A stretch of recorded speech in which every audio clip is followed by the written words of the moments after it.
Halo? Halo, Assalamualaikum. Waalaikumsalam, berjumpa lagi bersama saya Wong Ganteng Sak Donyo. Mohon didengarkan, jangan disebutkan nama dan identitas siapapun dalam percakapan kita kali ini karena konten ini akan saya naikkan, percakapan ini akan saya naikkan dalam konten YouTube. Baik. Bagaimana Mbak E? Sebentar, saya ini sedikit ini. Gini ceritanya Mas ya. Saya tuh sebenarnya mau nelpon ke Miss Yuni tapi udah beberapa hari teleponnya sibuk saja. Ya udahlah ke Mas Andro aja sama kali ya. Ya itu tergantung sampean sudut pandangnya. Kalau saya maksudnya ya modelnya sama. Maksudnya ya modelnya sama. Ya. Tapi baik. Cara berpikirnya tujuannya sama, tapi jalannya bisa beda-beda. Iya, tapi nggak apa-apa lah. Yang penting saya bisa dikasih solusi atau mungkin kalau bisa ya dikasih bantuan lah seperti yang dibantu oleh Miss Yuni gitulah intinya. Gimana Mbak? Iya begini Mas ya. Saya kan ini ketipu sama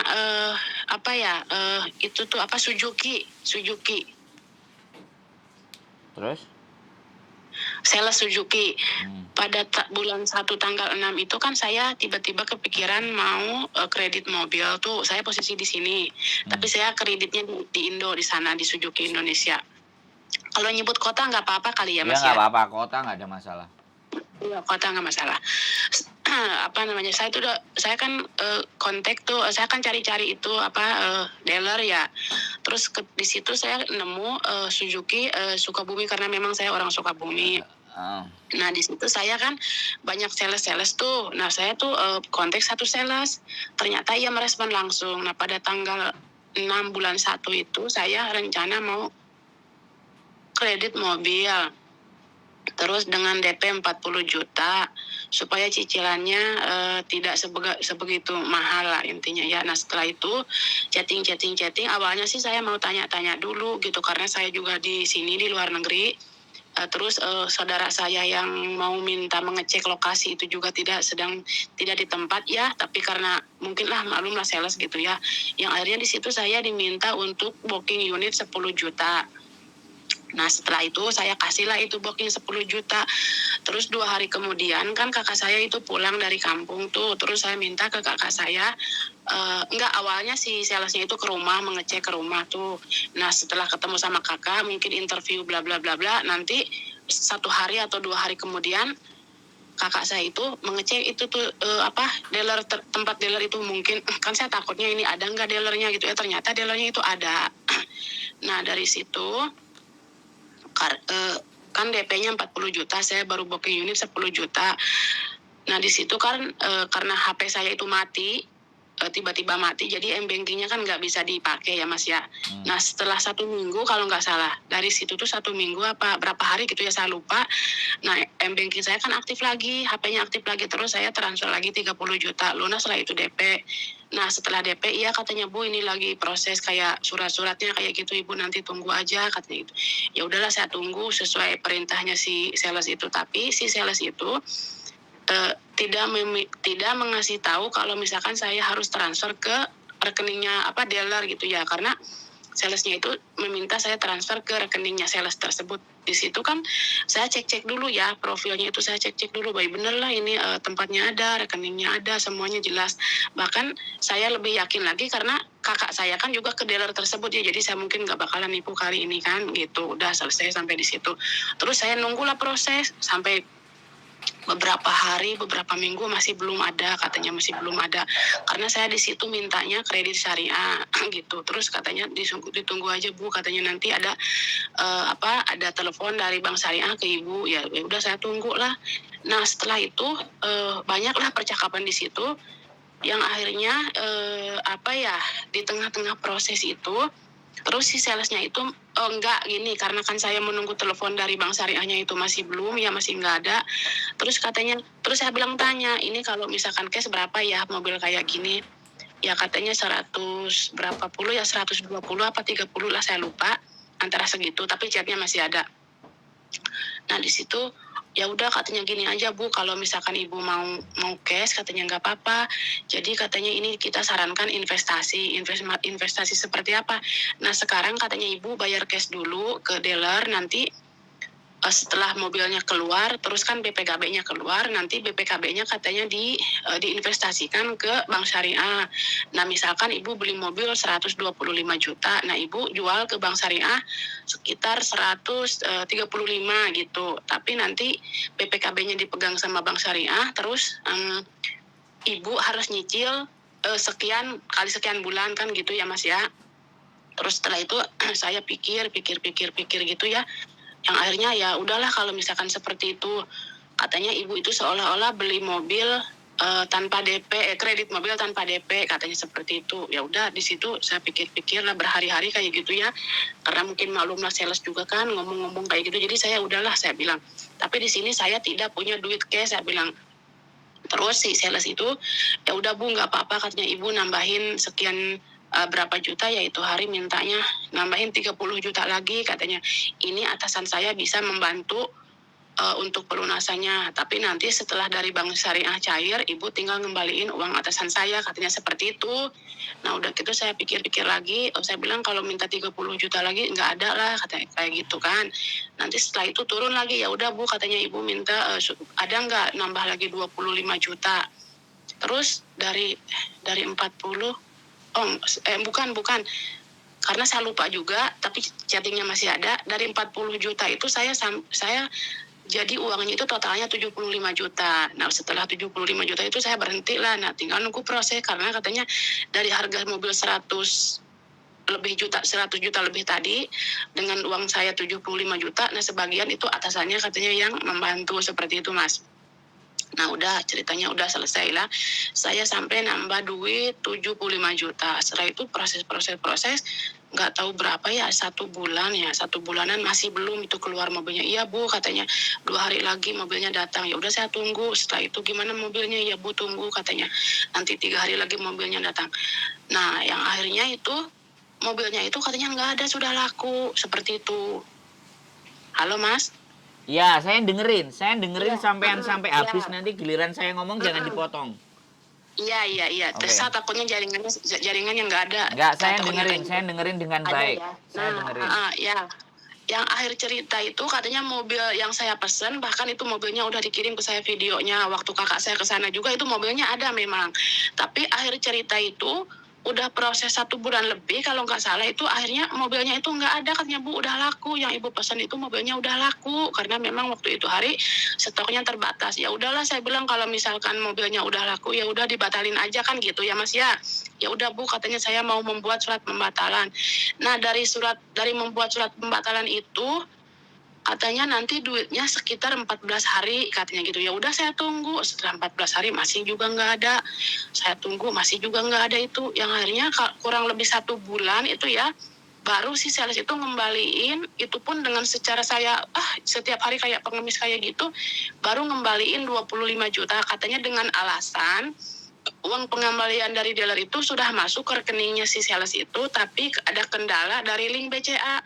Uangnya itu masuk ke rekening si sales, tapi katanya dari rekening si sales itu ditransfer ke saya, ke rekening saya, saldonya dipotong, tapi ke sayanya itu nggak masuk. Itu alasannya seperti itu. Bahkan dia pun ada buktinya, ini duitnya ada, transfernya itu berhasil ke rekening saya, itu ada. Memang nggak tahu itu beneran apa settingan, saya juga kurang tahu ya. Pada saat itu saya percaya aja. Nah setelah itu ya tunggu sampai 14 hari. Awalnya tunggu 24 jam masih belum masuk. Terus tunggu sampai seminggu masih belum masuk. Terus ditunggu lagi sampai 14 hari masih nggak ada masuk. Katanya ke saya masih nggak masuk, ke rekening si salesnya juga masih belum kembali. Terus dari situ, terus saya bilang, ditanya lagi dong ke bank BCA-nya. Iya, katanya tanya lagi Bu, nanti disuruh nunggu lagi 14 hari. Itu udah sampai 2 minggu, 3 minggu, 4 minggu. Itu duitnya itu masih ke rekening saya nggak nyampe, ke rekening dianya masih belum kembali. Nah setelah 1 bulan, saya itu kan aneh ya gitu. Terus saya kan mintanya kayak gini, saya juga udah agak-agak rada curiga pada saat itu. Saya bilang gini aja lah, biar jelas. Saya bilang, tolong kamu ke BCA, nanti di BCA itu saya maunya video call gitu. Ya bener apa enggak dia, tapi di situ dia, iya Bu, nanti katanya saya siang ke BCA. Nah setelah sampai ke BCA itu kan saya mintanya si orang itu telepon ke saya, setidaknya video call gitu ya, tapi dia itu enggak, alasannya tunggu makan siang dulu. Terus setelah makan siang dulu saya tunggu telepon, dia masih nggak ada telepon ke saya. Terus ujung-ujungnya di situ enggak lah, gagal itu video call sama BCA itu gagal pertama kali. Terus di situ saya minta lagi ke BCA lagi, terus iya katanya ke BCA lagi nanti hari misalkan hari Jumat gitu, iya ke BCA lagi minta video call, katanya iya siap Bu, nanti katanya video call. Setelah sampai di BCA yang menurut saya itu sampai di BCA, tapi dia di video call itu jangankan video call, video biasa itu nggak diangkat, kadang-kadang diangkat terus ngomong nggak jelas kayak gitu, udah dimatiin. Nah di situ udah mulailah saya itu rada-rada curiga ya, menambah kecurigaan menambah gitu. Nah dari situ dia itu selalu banyak lah chatting gini-gini kayak gitu. Cuman saya di sini mungkin terlalu ribet juga ngejelasin. Nah pada akhirnya yang 25 juta itu terus pertama, terus pengembalian kedua itu dia itu ada 5 juta, terus pengembalian terakhir itu pun dengan saya chatting kayak pengemis itu pada malam takbiran dia ada ngasih 8 juta. Nah dari yang 8 juta itu sampai sekarang itu masih belum dikembaliin, dan dia sekarang di telepon pun nggak diangkat, di SMS pun nggak dibalas gitu. Seperti itu ceritanya sih, masih banyak, cuman saya cerita sampai di sini aja lah. Itu Mas ceritanya gimana ya Masnya? Itunya supaya kita perjanjian dulu. Saya ngomong jangan dipotong ya. Sampean 11 menit saya nggak potong. Iya, saya dengerin aja. Saya 11 menit sampean saya nggak potong biar kita enak. Iya.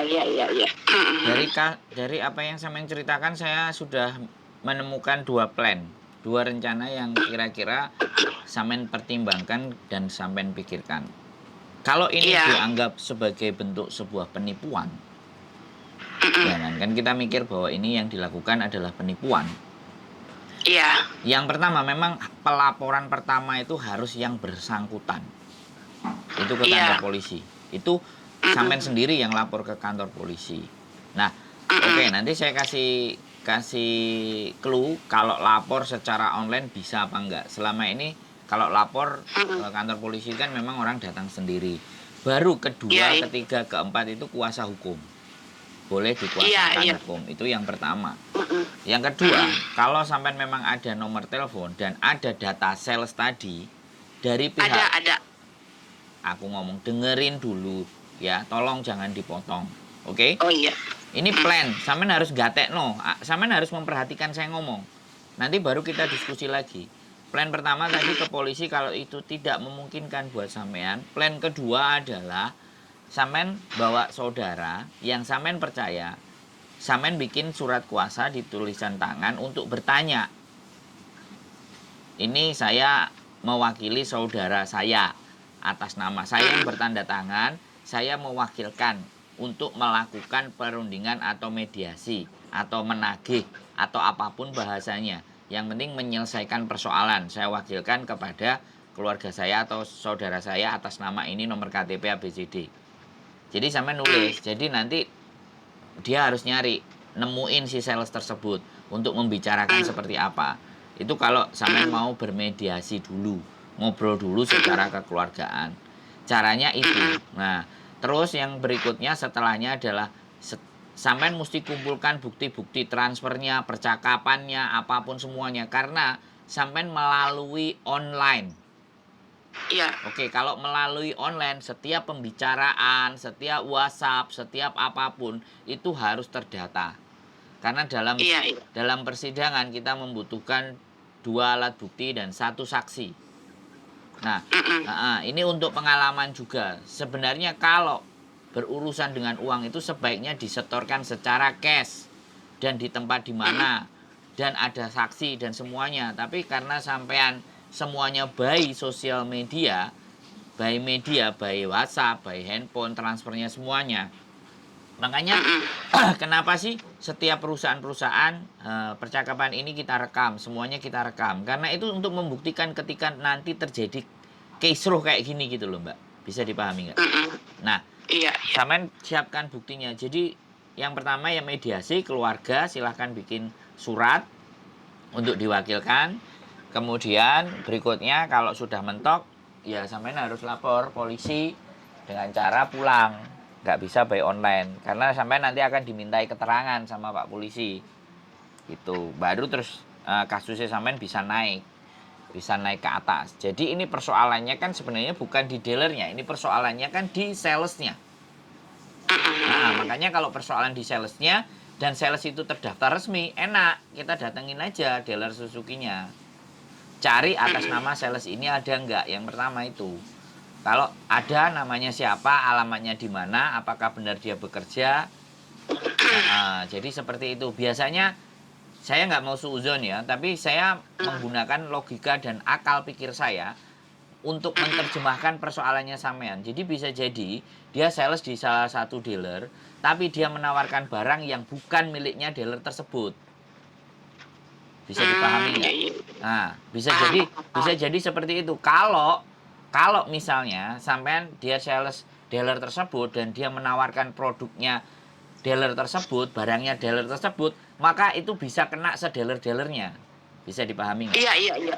Iya, paham. Jadi dari cerita sampean 11 menit itu saya diem bukan apa-apa, tapi saya mencoba menelaah dan memahami kasus sampean ini sampai kemana dan kita harus ngapain. Kan itu yang sampean butuhkan. Iya, betul. Jadi sekarang sampean sudah jelaskan apa yang akan mau sampean lakukan kan, planningnya tadi kan udah saya sampaikan. Silahkan dilakukan atau sampean renungkan sendiri atau sampean melakukan hal yang lain. Jadi seperti itu. Itu kalau solusi dari saya. Jadi ngomong lagi. Iya, boleh.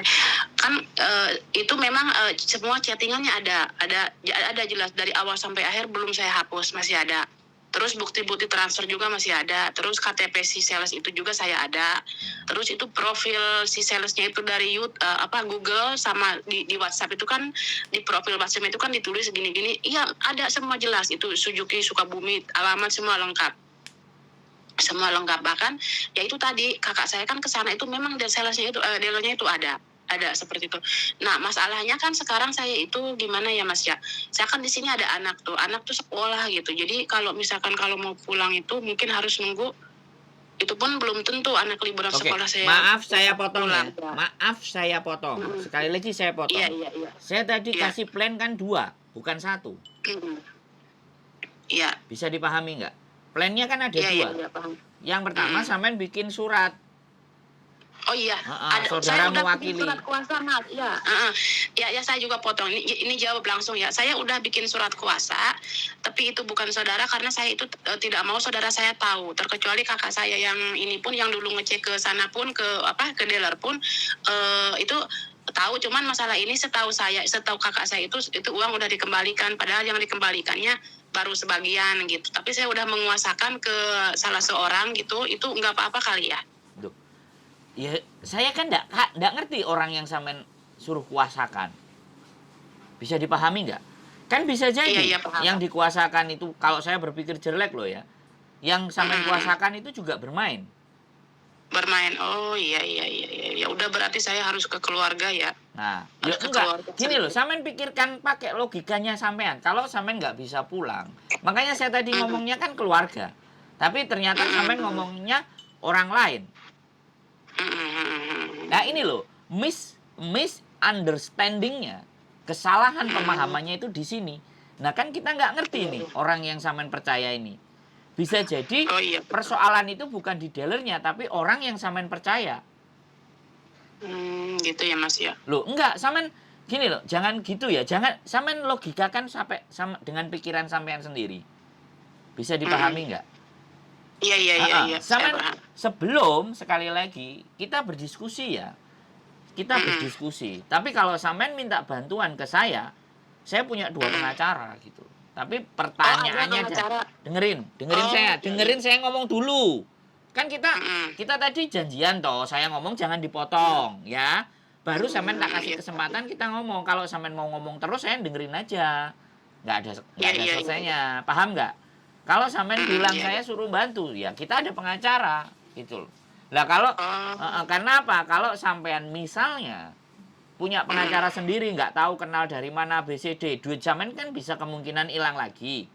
Tapi kalau saya punya pengacara, otomatis saya kan ada di Hongkong, sampean juga ada di Hongkong. Tak datang ke rumah saya, ada masalah apa tinggal ke rumah saya. Iya Mas. Dan saya orangnya terbuka. Jadi gitu loh Bu. Jadi Kalau Iya. sampean bisa ngurusin itu sendiri, silahkan. Nggak ada masalah. Karena ini sekali lagi, ini kan masalahnya sampean.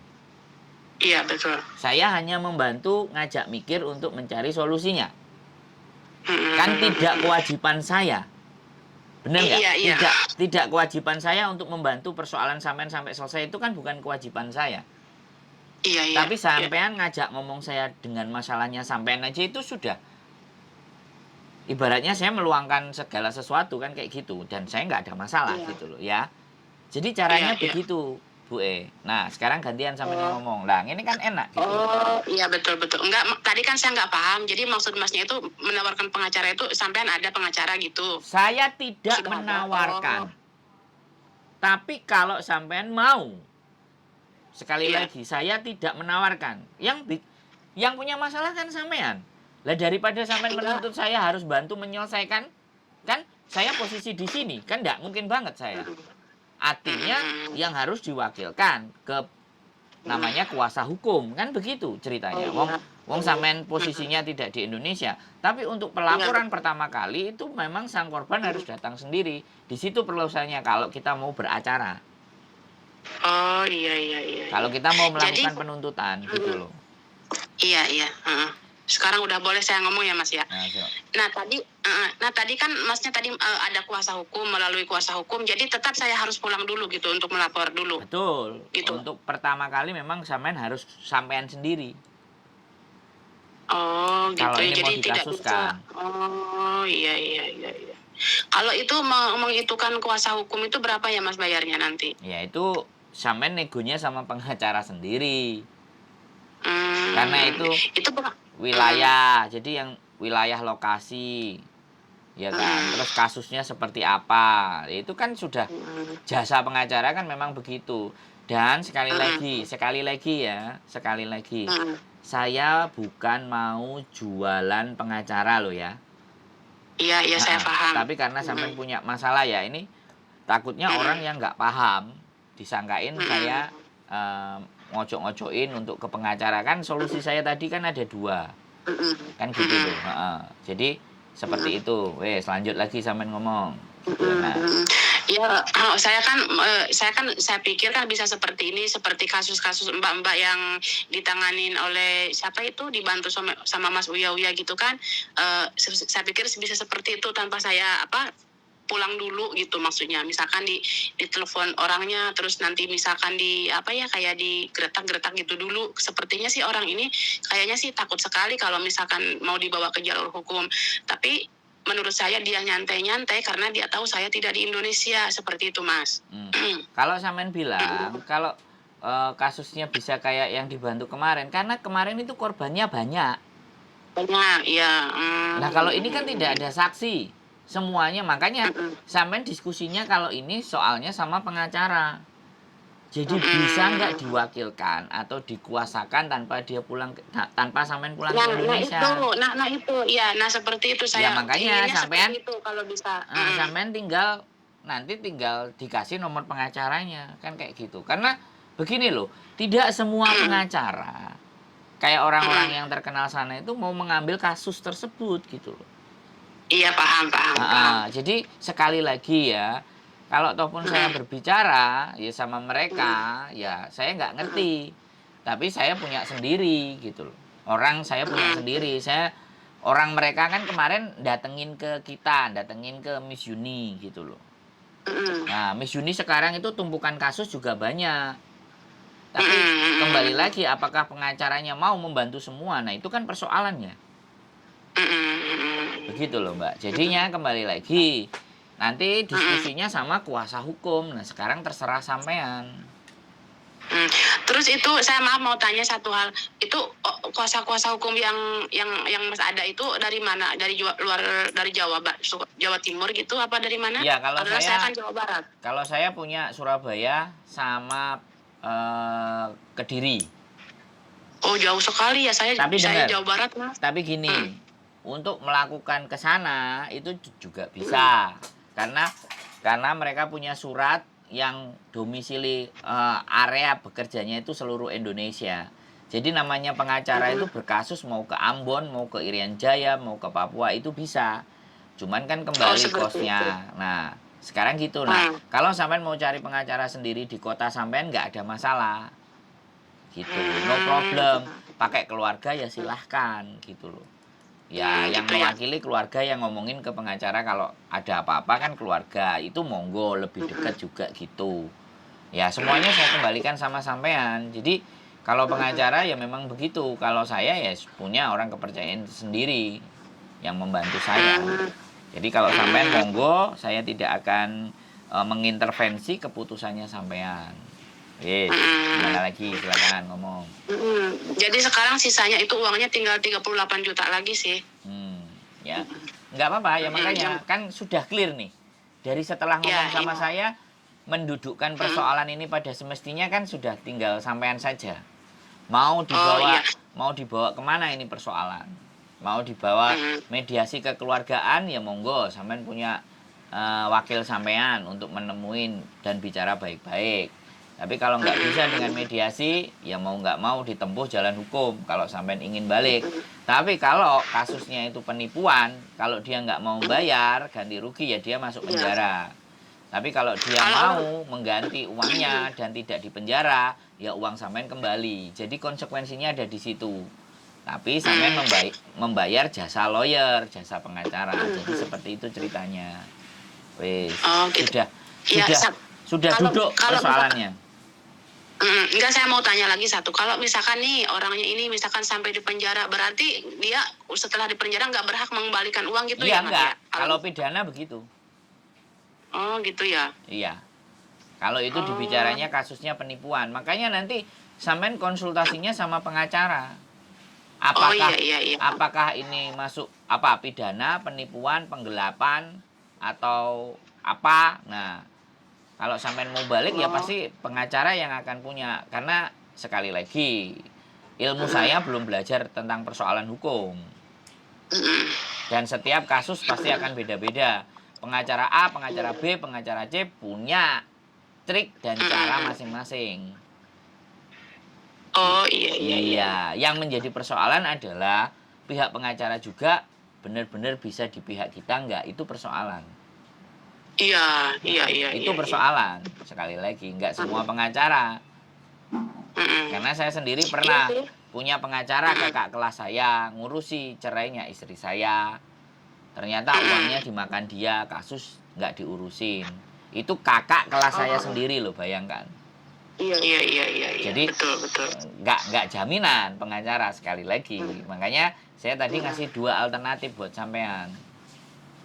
Saya nggak akan ngasih alternatif, ya sudah diikhlaskan saja. Saya nggak pernah ngasih alternatif seperti itu ya, gitu loh. Selama memang sampean masih ngerasa bisa saya ajak berpikir gitu loh. Monggo, nggak akan menjadi persoalan. Karena memang kasusnya teman-teman itu banyak banget. Yang kemarin penipuan malah kasusnya berkedok investasi, itu malah duitnya Hongkong semua. Oh, di Hongkong semua, iya. Iya, kalau kayak sampean gini enak. Saya punya pengacara Indonesia, kan kayak gitu tuh. Tapi kalau kayak kasusnya di Hongkong, nah mereka harus datang lapor ke polisi sendiri, nanti belum sidang, panggilan, dan yang nipu kan temennya sendiri. Iya. Jadi, oke, sampean sudah paham dari sini? Ada lagi yang kira-kira mau sampean omongkan? Cukup? Paham. Atau Saya sudah paham. Oke. Sudah paham. Ya udah, makasih ya Mas. Coba nanti kalau misalkan Masnya biar saya berkonsultasi sama pengacaranya itu, ya udah saya mau mencoba gitu. Oh, sampean mau mencoba. Ya sudah. Jadi ya, mau mencoba tanya-tanya bisa apa tidaknya. Maksudnya apa ya? Soalnya kan saya ini masih terikat anak sekolah lah ini kan di sini di Hongkong ya, tahu sendiri nggak itu, bisa sembarangan. Ya nggak usah sampean sampaikan, saya tahu karena kita mau butuh jasa mereka itu kan untuk ke situ gitu loh. Cuman ya sekali lagi pengacara ini memang juga teman dekat. Jadi karena profesi ya sampean boleh bertanya di depan. Apakah konsultasi ini ada casnya atau bagaimana atau seperti apa, ya kan? Namanya juga dia profesional, dia kerja ya. Jadi menangani kasus itu atau mendengarkan kasus itu kan juga bagian dari pekerjaannya dia. Kalau saya kan YouTuber, saya masuk ke konten. Jadi saya memohon ke sampean ya itu kebijaksanaan sampean sendiri sama beliaunya. Saya nggak mau ikut campur. Ya Oh kan? iya gitu. Nah, karena kadang-kadang teman-teman itu ada pengacara yang memang mau dengerin, ada yang mau konsultasi aja butuh biaya. Dan itu saya nggak mau ngomong, saya nggak berani ngomong di sini. Sampean bertanya sendiri sama pengacaranya sendiri. Oh iya iya iya. Siap. Iya. Nanti suatu saat saya pasti akan bikin Zoom juga dengan pengacara tersebut, biar teman-teman juga tahu dan saya kenalkan ke teman-teman. Oh seperti itu ya Mas. Jadi kalau yang membantu kasus-kasusnya teman-teman seperti itu. Kemarin itu bisa dibantu ya karena yang pertama korbannya banyak, Mbak, dan itu sudah melampaui batas. Kalau sampean kan iya. individu. Iya iya. Jadi Kalau saya sih jadi kalau iya. individu kan beda. Gitu, Mbak. Beda ya saya paham. Monggo, silakan. Mau ngomong apa lagi? Ya, jadi saya maksudnya sih ya kalau untuk dibantu ditangani langsung seperti kasus Mbak yang banyak mungkin saya juga paham itu tidak mungkin karena kasusnya cuma satu kan ya. Cuman saya maksudnya kayak seperti gimana gitu ya. Ya menurut saya gini, apa? bukan tidak mungkin, kan tergantung sampean.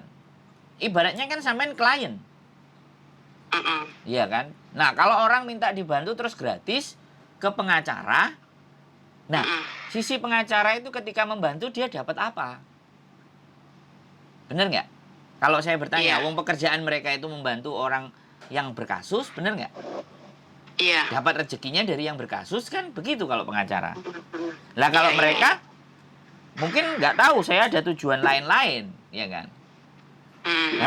Dengan membantu BMI, ya bisa jadi kan mau apa kan seperti itu kan kita nggak tahu. Karena namanya kasus itu ada kasus yang bisa menyedot apa namanya publik. Menyedot situasi supaya dia bisa jadi tenar ataupun jadi kondang ataupun bisa dipahami nggak sampean? Paham. Jadi seperti itu. Makanya sekali lagi kita kembalikan ke sampean biar tidak ada miskomunikasi atau misunderstanding gitu loh. Kan bahaya. Sosial media itu kan begitu. Nah, termasuk persoalannya sampean itu kan juga miscommunication aslinya.